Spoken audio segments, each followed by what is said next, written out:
When David bought his peaceful lakefront property, he imagined quiet evenings fishing off the dock and enjoying the calm water. What he didn't expect was his homeowners association turning something so simple into a battle. It started when David went out one Saturday morning with his fishing rod.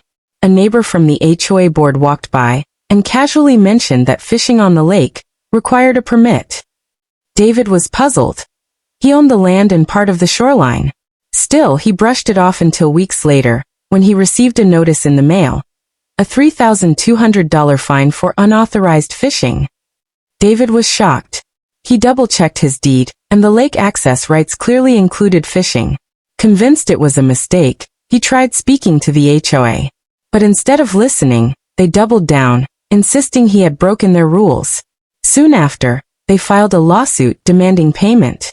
Rather than back down, David did his homework. He discovered that his property included the only pathway the HOA used to access the lake. Without his shoreline, they had no entry point. So while preparing his legal response, he made a bold move. He built a tall, sturdy fence along the property line, cutting off the HOA's access completely. The reaction was immediate. Board members were furious, suddenly realizing their gatherings, fishing trips, and boating launches were no longer possible. The very lake they wanted to control was now beyond their reach.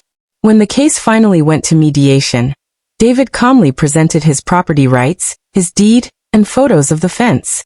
The HOA had no legal standing. The lawsuit was dismissed, and David's fine vanished into thin air.